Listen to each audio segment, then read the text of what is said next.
You're not cut out for project management? Let me guess. They said you couldn't handle the pressure, the responsibility, and of course, the constant change.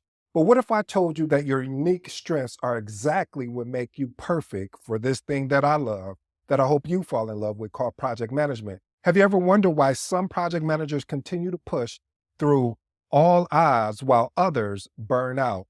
What if the key to becoming an exceptional project manager isn't what you think? In today's episode, I'm breaking down the hidden motivations that drive the world's exceptional project manager. I will also share a story that I've never shared publicly, but this time it's come for me to deliver that story to you. I know I shared a story of how I shadowed someone in project management and what got my career as far as ignited the hunger for project management. I know I've also shared a story where I took this almost like a personality test and which showed me some of the areas that I would enjoy doing as for a career. But I really never shared the real motivation. And when I say the real motivation, the motivation that connected the dots of all of those stories.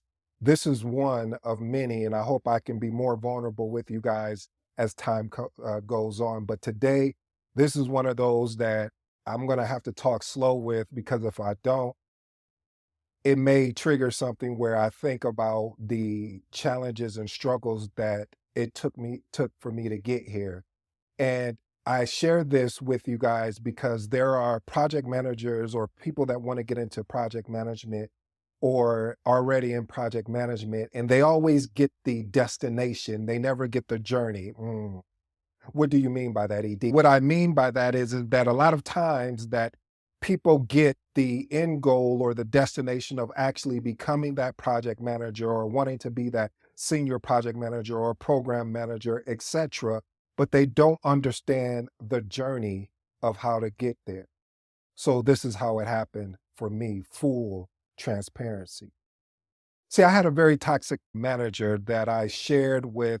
I wanted to go to that I wanted to get into project management during our normal weekly one-on-ones. I even said that I talked to a hiring manager and they told me they would bring me into the department, but it would not be as a project manager. However, I would have a chance to have more access to project managers and really basically work beside them day by day to really get a feel of the position, to really truly understand the position in its entirety. The manager did set the expectation. Well, let me stop there real quick, family. See, a lot of times people will make bold promises or make promises, but they don't set the expectation. And then all of a sudden you become frustrated from their expectations. But anyway, back to the story. So I still needed to pass the interviews. And if the team wanted to bring me on board, then she made a commitment that she fulfill her promise of providing me closer access to the project managers to better understand the day to day. So when I met with my manager the following week, I told my current manager, hey, I have some amazing news. I was like, I just never thought this day could get any better because as I told my manager that, I got an email as I was sitting there because I had my laptop in front of me that the hiring manager said, hey, you made it past the actual first round of interviews, and the second interviews will be scheduled for later that week. So I being so excited, not even thinking about it, and not thinking anything was wrong, I'm sharing that information with my current manager. Probably a day or two went by, and then in the middle of the day, I get a call from the hiring manager. She said, Ed, I have some unfortunate news to share with you. Are you able to get to a private area to talk? I said, yeah, of course. I said, just give me about 2 minutes. So I got up out my seat and went around the corner to the conference room. As I'm walking towards the conference room in a speed type walk, you could imagine, I don't want people to know what's going on. So I'm walking really fast, like I have to go to the bathroom or something. And my heart is just beating, it's just racing so fast because I'm like, what could have went wrong? She said I did, I moved on to the second round. I'm thinking, what happened? And I told her, hey, I'm in a private location. And I said, we can converse now. She said, unfortunately, you've just been put on a performance improvement plan. I said, what? I said, "But wait, did I hear you correctly? You just said I got put on a performance improvement plan." I said, When did this happen?" And she said, "Wait, and just calm down. Let me explain." She said, "Because you've been put on the performance improvement plan, I will have to pull your name out of the candidacies for the role." You talking about being mad, family? Mad was not even a word to describe how I was feeling at that moment, because I knew this was my way in. Because now I would have really true close access to project managers. I would get a real true sense if this was something I really wanted to go into, or did it just sound good on paper. She said, and also she said, "I hate to stack on more than that." She said, "But you were one of the top two candidates out of the three people we had left."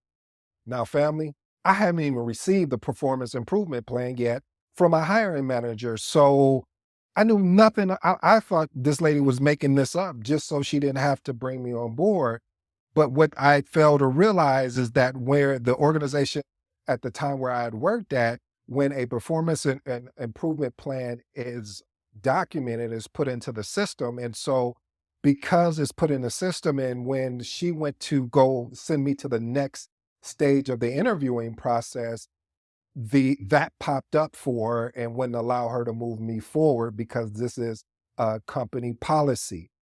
And after I got over the frustration, the emotion, the disappointment, the why me, the victimhood, I got so motivated that I promised myself that I will never get, that I promised myself that I will get into this profession called project management by any means necessary. I wasn't going to let anyone stop me. I wasn't going to say what the qualifications I needed to have. I wasn't going to allow what they say about me to get in the way. And I share that story with you, family, and I hope it resonates with someone out there that is going through something of trying to make a career change. I hope this story resonates with someone that maybe is a junior or a project coordinator and they're like, "I can't get up to the next step." Yes, you can. I hope this story that I was very transparent on really helps somebody get out their own way.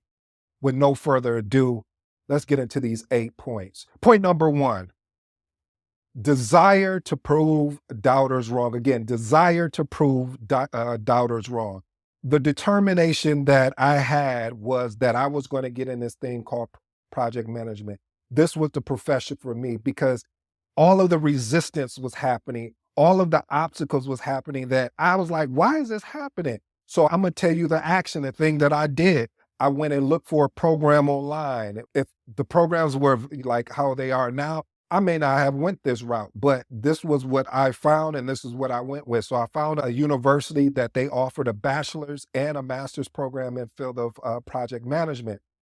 And the amazing thing about it, it was all online, like I said.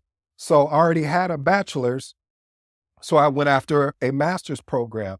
Let me give you some insight. Nowadays, you wouldn't have to do that if you don't want to. If you don't have a bachelor's, or let's say you have a bachelor's, you're like, "I don't want to do any more educate family." It's not about what you want to do, it's about what you have to do. But now there's so many programs out there, there's so many trainings out there that really provide real life project management that will allow you to take that knowledge and go and work in this thing called project management. You may have to start at a position that may not have the title. Like I was saying, I was going into a position that didn't have the title project management, but the exposure that I was getting, the opportunity that I was getting, I was surrounded by project managers because we had to connect. So again, don't allow excuses. Don't allow whatever ism is out there, ages or racism. I don't care what the ism is. If you really want to go after this thing, you're going to have to find an alternative route, because a lot of times in life, there's never, for people like us, family, is not a straight route. When I say people like us, people that in life, we thought, oh, if I go and do this thing, meaning I go get a degree, the doors are going to be open for me. And then you find out when you're sitting in that interview, they're like, you don't have enough experience. And you're like, wait a minute, I was in school. So now you have to find an alternative path. Or sometimes you're in a job, you've been working this job for 10 years, 5 years, 3 years, or whatever it is, and you want to make a career shift. And then they're like, we see that you've been over in this career for a while, so why do you want to come over here? You have to find a way around it.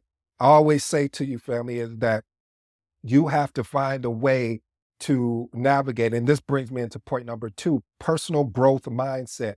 I knew my path to becoming a project manager was not going to be like most project managers. And when I knew that, I had to finally accept that. That doesn't mean it was right, but I had to accept it. And what I cared about anyway was enjoying the journey about this thing called project management. What I cared about the most was who I was going to become in this journey. Look, I'm making episodes about the thing that I love. I would have never thought I would be doing this. And then on top of that, getting to the destination. See, sometimes we get caught up so much in the destination of getting the certification or getting the role that we forgot the experiences. We forgot, as Jay-Z said, we forgot what we came for. So I'm saying to you, family, that here's an actionable I took the opportunity and made the commitment. That's the first step. I made the commitment to myself that if they're not going to let me walk in the front door, if they're not going to let me walk in the back door, I'm coming through the windows. I'm coming through the chimney.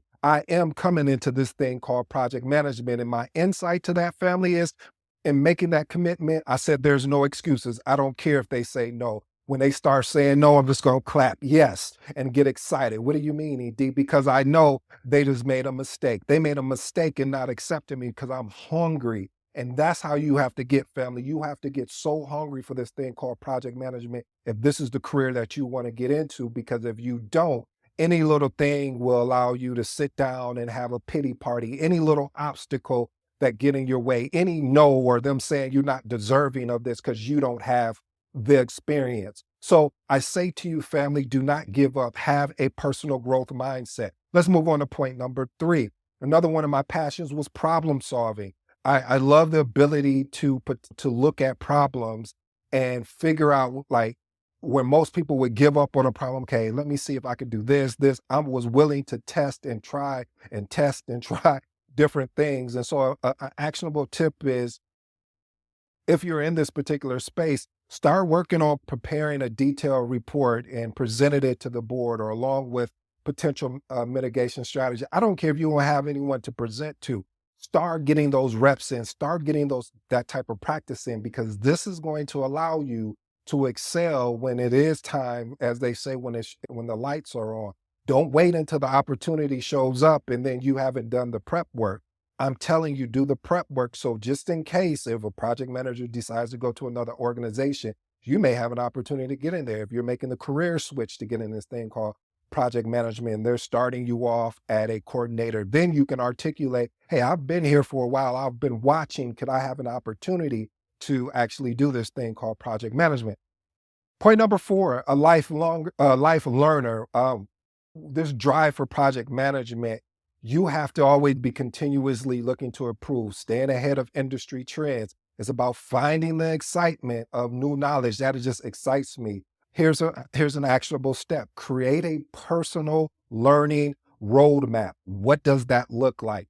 That means including formal training, self-study, and my favorite, experimental learning. What is experimental learning? Let's park here parenthetically.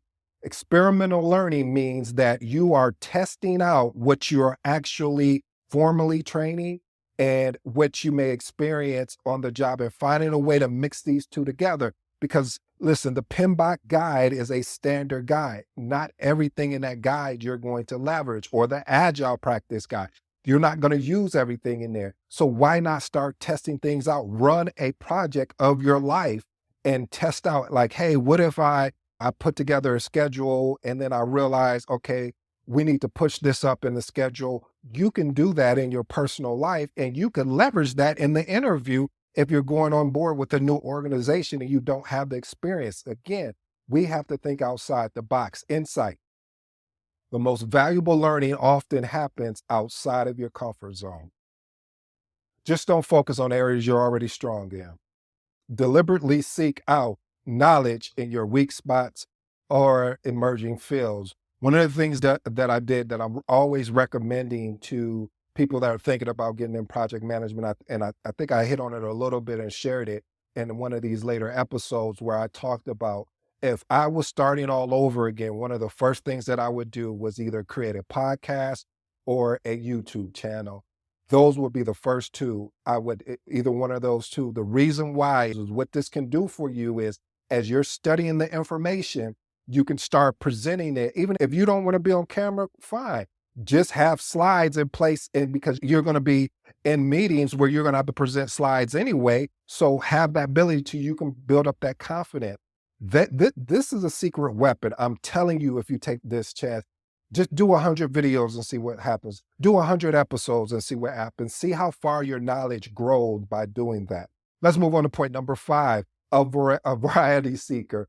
A variety seeker is somebody like myself, and it's probably a lot of you guys out there that are guilty of that. We sometimes refer to that as the shiny object syndrome. Like we see something like, oh, that's cool, and we'll jump to it. But I also found out that this drive also comes from where each project presents new challenges to stakeholders and the environment is always constantly changing. You get excited because you're like, no project is the same.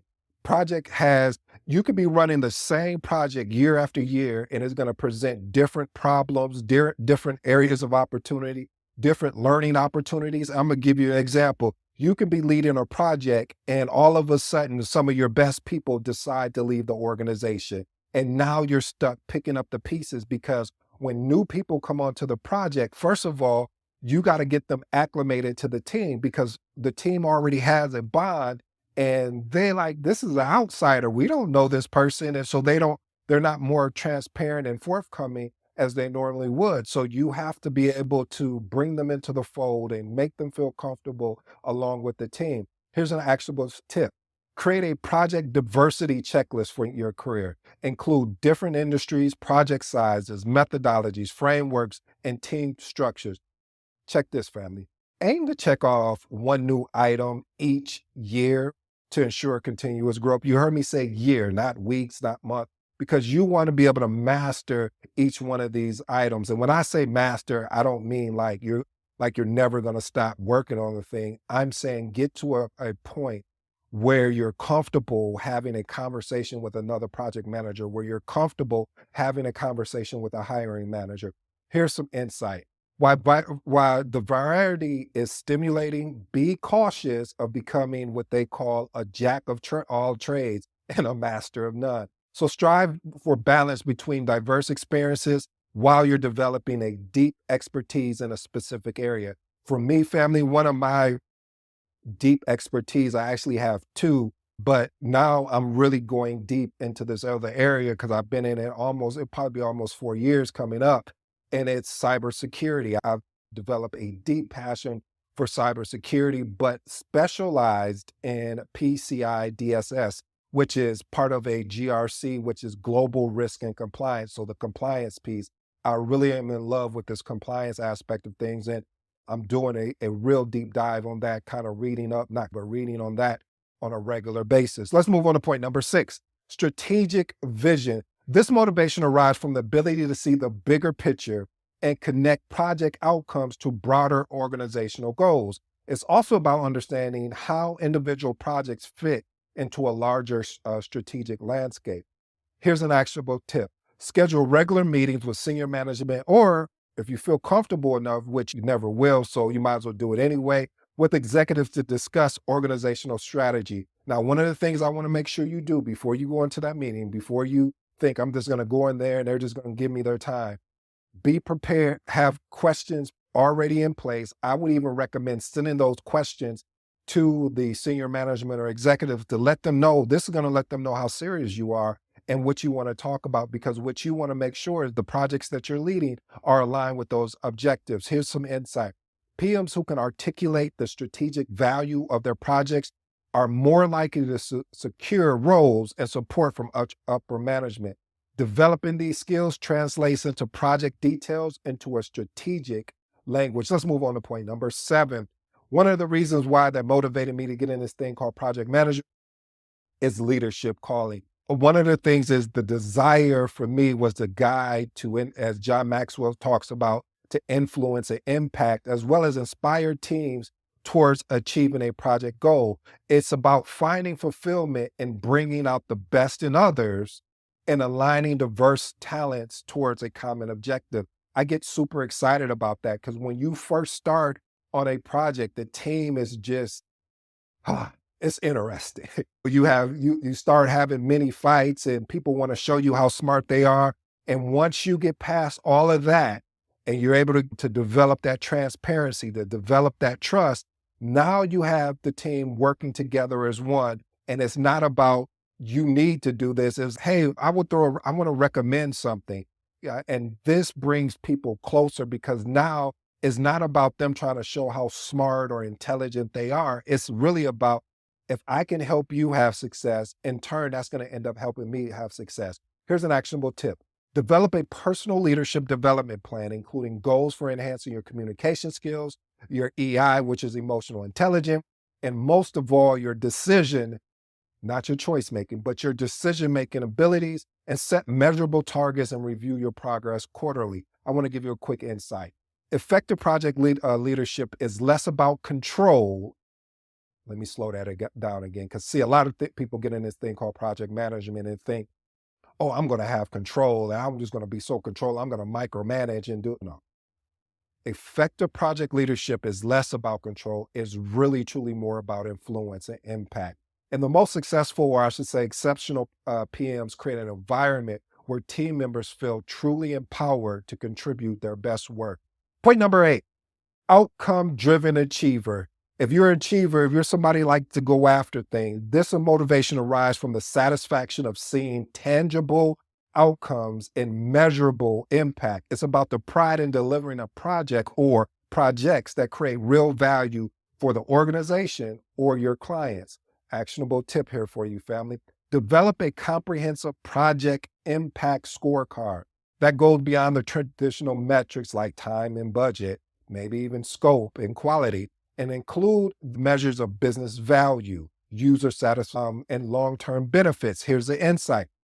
While achieving these results is important, how you achieve them matters just as much more. That's why I said, enjoy the journey. I know you want to get to that prestigious role that you've been working towards getting, or you've watched some of these episodes, or you listened to some of these episodes and you was like, oh, that's what I want to do.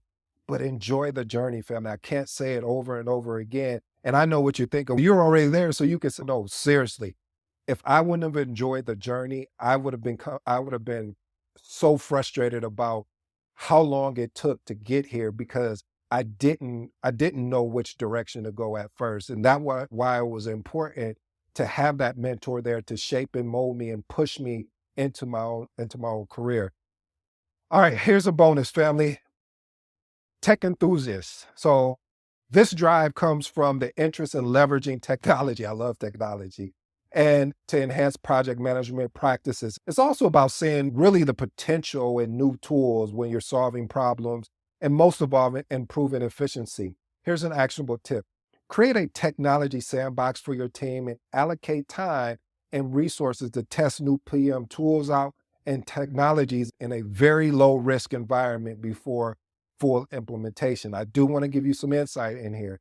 Technology should enable, better yet, it should even drive your project management approach. Always start with the problem you're trying to solve, then find the right technology solution, not vice versa. Here's my last and final bonus, family, and then I'll go into my 3 closing remarks, and then I'll let you be on your way. And I do truly appreciate if you stayed this long for listening to today's episode. It really means a lot to me because I know you could have been doing anything else. So it's a true pleasure that you guys stayed. Marketing and sales.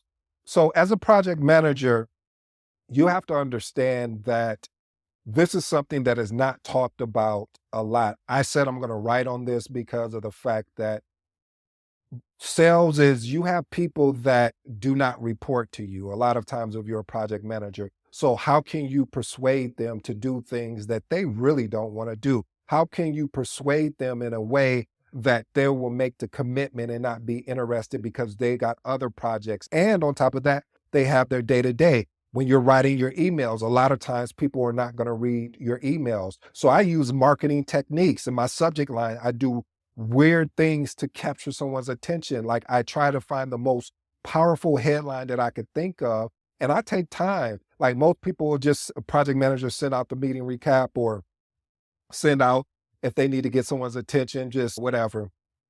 But for me, before I even compose an email, the first thing I really focus on a lot is my subject in the subject.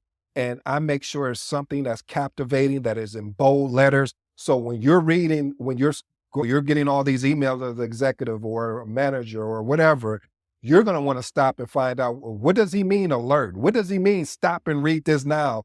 Yes, I do that, family, because you need people to read your email so they can come prepared for the meeting. So I would recommend, family, as an actionable tip, start reading, listening, and researching marketing and sales and persuasion techniques. This is going to really help you in your career of becoming a project manager if you're not already one. Here's my 3 closing remarks. Desire to prove doubters wrong. Like I said before, I had a desire to prove my doubters wrong. I wanted to show, when I shared with you that story at the beginning, that they made a mistake, and I'm going to show them that they made a mistake. There's a book out there, Be So Good, and I forgot the rest, but basically the premise of the book was be so good that you do get noticed, and that's what is happening.